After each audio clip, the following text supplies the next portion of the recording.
we are going to be going over the most legendary trash-talking moments ever, like this one. I always tell this story about Larry Bird. I remember him, he was cursing under his breath. And I asked him, I said, Larry, what's going on with you? He says, you guys are being disrespectful to me. And I says, what are you talking about?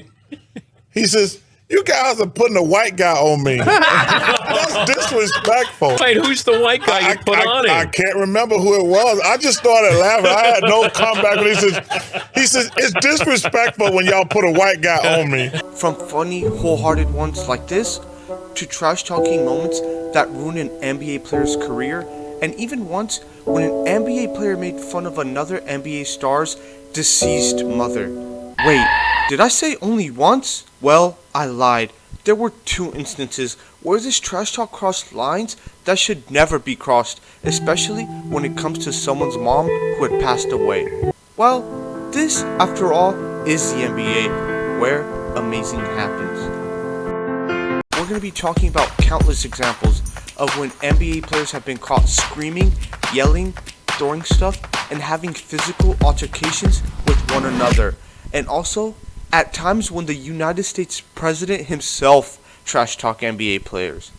Yes, the President even trash talk NBA players. Shaq one time made an insanely disrespectful rap diss about one of his closest friends, and they were practically brothers. A rap that I won't dare play because YouTube would take it down.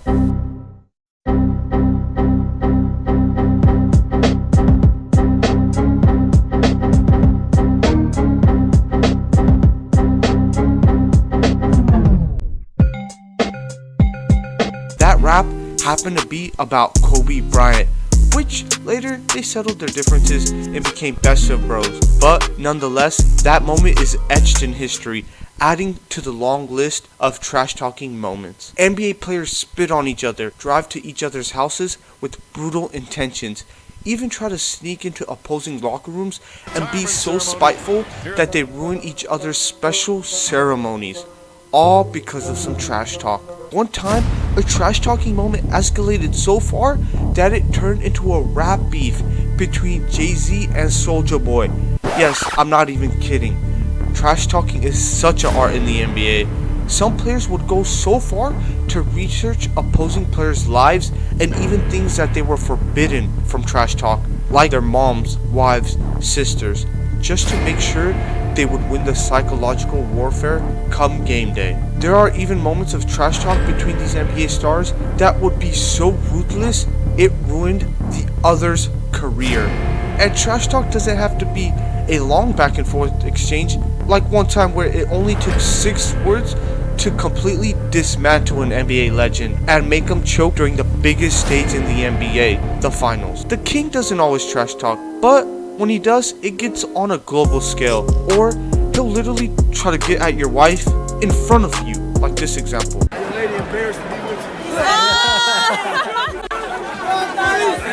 When you're the best at what you do, you get a lot of love and fans, but with that also comes enemies and haters. A game between LeBron and the Bulls, there was a fan who kept yelling disses to LeBron, from making fun of his hairline to calling him a crybaby. Basically, things kept escalating till LeBron James had to put an end to this. Shut up, stop crying. You lost Kyrie, you lost D-Rose, you can't get point guard for your life. D-Rose dipped on you. Huh? That's not even the end of LeBron's trash talk, where one time it got so big that your favorite rappers got involved. One time LeBron was facing against the Wizards, who had a guy named Deshaun Stevenson on the team. LeBron had missed a last-second shot, and that set Stevenson off, who absolutely went off against LeBron and trash talked him. LeBron didn't really care and brushed it off, or so we thought. He basically compared their trash talk to if Jay-Z got hate from Soulja Boy. What that means is if a legend gets dissed by someone very, very inferior to them. Stevenson took this and ran. He absolutely loved this comparison. Later on in the playoffs versus LeBron, did Stevenson invite Soulja Boy to a game versus LeBron? Yes. Did Soulja Boy do his dance during the game? Why, of course. Did Soulja Boy inspire and motivate Stevenson to hit 5 threes in LeBron's face? Of course. Did a Wizards player do the Soulja Boy dance during the game? I think you know the answer to that by now. LeBron didn't pay no mind to that, but his friend Jay-Z did. He released a diss song about Stevenson. Overrated. If anything, they underpaid him. After a physical altercation between the two, things had died down when LeBron James sent the Wizards packing home. All was well until Stevenson faced off against LeBron years later in the finals. This time, Stevenson was scared and he downplayed the beef versus LeBron to not awaken the beast. Till some online posts about Stevenson trash talking LeBron leaked. But this was a time where impersonating players online was a thing, so Stevenson made it clear that it definitely wasn't him. Just look at these quotes. It shows a man who's desperately not trying to get on LeBron's bad side. Jordan is regarded as a GOAT in basketball, but also one of the best trash talkers ever. Why is that? Well, when the Bulls lost to the Magic in the finals, Jordan made sure that their following training camp was intense. During training camp, there was one instance where Steve Kerr disagreed with Jordan. Only once. But that was enough to have Jordan punch Kerr so hard, it gave him a black eye. If that's what Jordan did to a teammate, imagine what he did to his opponents. Well, Jordan said something so bad during the trash talk that it shattered an NBA player's confidence and ruined his career. Being tall in the NBA helps you out so much. So, it's even crazier that Muggsy Bogues, the shortest NBA player at 5'3", had a successful career. During the playoff elimination game, the Bulls were playing the Hornets. Jordan versus Bogues. Bogues had the ball down one and easily the biggest play of the series. Jordan happened to be guarding him at the time. With the game on the line, Jordan backed off. Yes, he backed off to give Muggsy more space to shoot. But Jordan knew what he was doing and he yelled, "Shoot it, you midget!" Muggsy missed that shot. The implications were so much worse that it shattered his confidence so badly, he went from averaging 10 points per game to 5 points. Muggsy would go on to later admit that that play versus Jordan ruined his career. Well, at least Jordan added you to Space Jam to make up for that. Right, Muggsy? There was a time when Larry Bird tortured some of his opposing players so bad, the opponents ended up cheering for him on the bench. There was a time when Bird dropped 60 points on the Hawks, which is an amazing feat in itself. But what made it even greater was what Bird was saying during all that. He was calling his shots, saying things like, "off the glass," then literally shooting it off the glass and making it, to even, "who's next?" All that was insane, until what he said about his last shot. He was dribbling the ball up the court and yelled, "in the trainer's lap," coming down the court. Basically what that meant was, it was going to be a 3 and it was going to be from deep. And then he said, "who wants it?" Reggie Brown ran out after him and he shot his high rainbow. It went in. Reggie accidentally bumped into him and knocked him into the trainer's lap.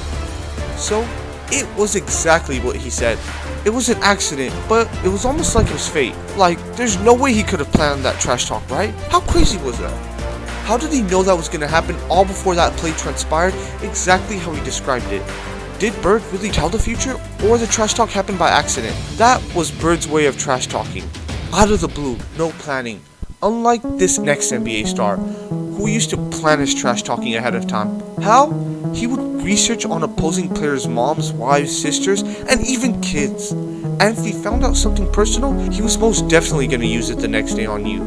Gary Payton, Hall of Fame trash talking badge, talked about it himself. If he found out something personal or that was bad about you, he was for sure gonna bring it up. Gary Payton often crossed boundaries of trash talking. If I knew something about a player's mother, I knew something about his sister. If he had just gotten a drunk driving charge, I would go at that situation.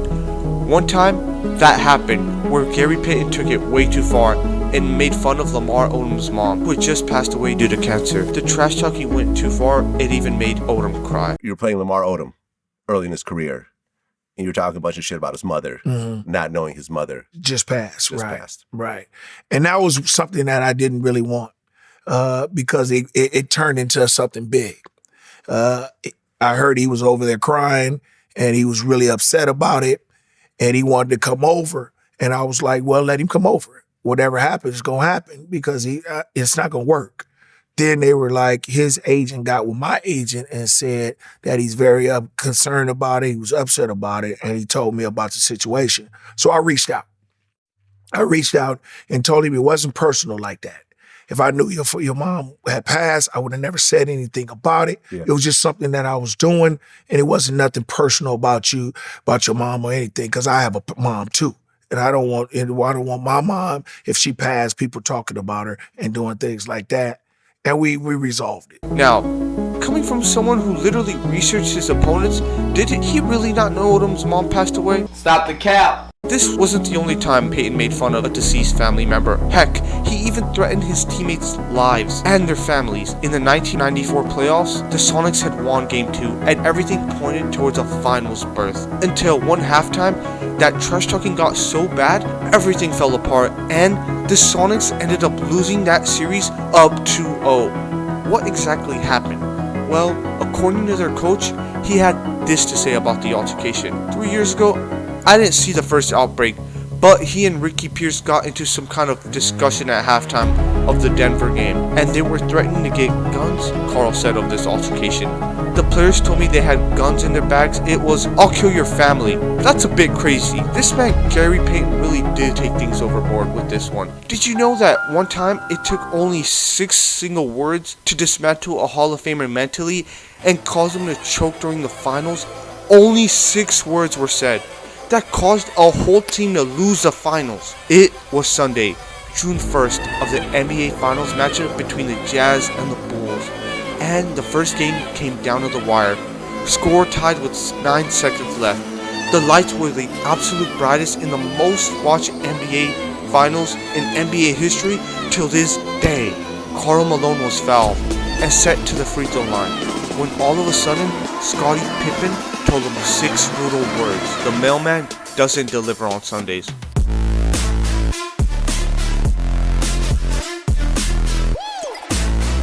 15 rebounds, 9 and 2/10 seconds to go.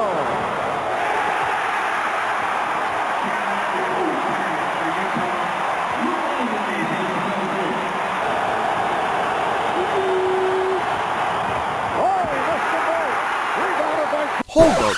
For those of you who are confused, what makes those words so brutal for those of you who don't know? Well, Karl's nickname is Mailman because he always had a tendency to deliver from his high school days all the way to the NBA.